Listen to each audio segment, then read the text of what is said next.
আর এই মুহূর্তে যে খবরের দিকে নজর রাখবো, ডায়েরি অফ ওয়েস্ট বেঙ্গল ছবির মুক্তির ক্ষেত্রে কোনো বাধা নয়, বাধা দিল না কলকাতা হাইকোর্টের প্রধান বিচারপতির bench.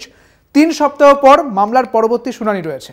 Diary of West Bengal এই সিনেমা বন্ধের আবেদনে জনস্বার্থ মামলা দায়ের হয়েছিল এবং সাম্প্রদায়িক সম্প্রীতি নষ্ট হতে পারে এই মর্মে এই জনস্বার্থ মামলা দায়ের হয়। তবে কোনোভাবেই ডায়েরি অফ ওয়েস্ট বেঙ্গল ছবির মুক্তির ক্ষেত্রে কোনো বাধা নয়, এমনটাই জানিয়ে দিয়েছে কলকাতা হাইকোর্টের প্রধান বিচারপতির বেঞ্চ। আবারও যাব, আমাদের সঙ্গে রয়েছেন আমাদের প্রতিনিধি পীযূষ কান্তি নাগ। পীযূষ কান্তি, ঠিক কি বলা হয়েছে কলকাতা হাইকোর্টের পক্ষ থেকে?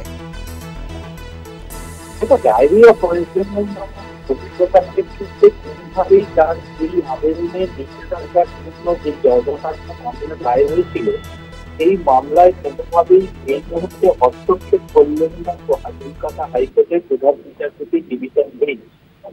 বিচারপতি পরিষ্কার জানিয়ে দিলেন যে এই মর্মে এই ছবি প্রকাশিত হলে সাম্প্রদায়িক সম্প্রীতি নষ্ট হতে পারে এই দিনের যে আবেদন জানানো হয়েছিল তার প্রেক্ষিতে প্রধান বিচারপতির মন্তব্য সিনেমা বা বই বিচিত্র ঘোষণা করার ক্ষেত্রে সুপ্রিম কোর্টের নির্দিষ্ট নির্দেশিকা রয়েছে। ইচ্ছে হলে সেই নির্দেশিকা আপনার আবেদনকারীর উদ্দেশ্যে তিনি বলেন, সেই ইচ্ছে হলে তিনি সেই নির্দেশিকা দেখতেও পারেন।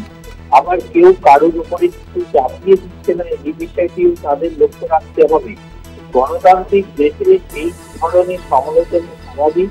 সমস্ত বাদ দিয়ে সিরিয়াস অনেক সিরিয়াস ইস্যু নিয়ে হাইকোর্টে মামলা রয়েছে। সুতরাং এই মুহূর্তে এই মামলা বিশেষ প্রয়োজন আছে বলে তিনি মনে করছেন না। অর্থাৎ তাদের যদি মনে হয়, আবেদনকারী যদি মনে হয় তারা সেই বিষয়টি নিয়ে সেন্সর বোর্ডের কাছে আবেদন জানাতে পারেন। তাই যেহেতু শিশুকারীর আবেদনের যে দাবি ছিল যে আবেদনকারীর পক্ষ থেকে ডায়েরি অফ ওয়েস্ট বেঙ্গল নামক সিনেমাটি রিলিজের ক্ষেত্রে, কারণ আগামীকাল সিনেমাটি রিলিজ হওয়ার কথা রয়েছে, সেক্ষেত্রে কলকাতা হাইকোর্ট কোনোভাবেই হস্তক্ষেপ করল না এই মুহূর্তে। তবে এই মামলায় কিন্তু নিষ্পত্তি ঘোষণা করল না কলকাতা হাইকোর্ট। 3 সপ্তাহ বাদে এই মামলা শুনানি গ্রহণ করবে বলে জানিয়ে দিলেন প্রধান বিচারপতি বিচারপতি হিরণময় ভট্টাচার্য। একদমই, অনেক ধন্যবাদ পীযূষ কান্তি তোমাকে। আমাদের সঙ্গে ছিলেন আমাদের প্রতিনিধি পীযূষ কান্তি নাগ। আপনাদের জানিয়ে রাখি, ডায়েরি অফ ওয়েস্ট বেঙ্গল ছবিতে মুক্তির ক্ষেত্রে কোনো রকম কোনো বাধা নয়, এমনটাই জানিয়ে দিল কলকাতা হাইকোর্ট।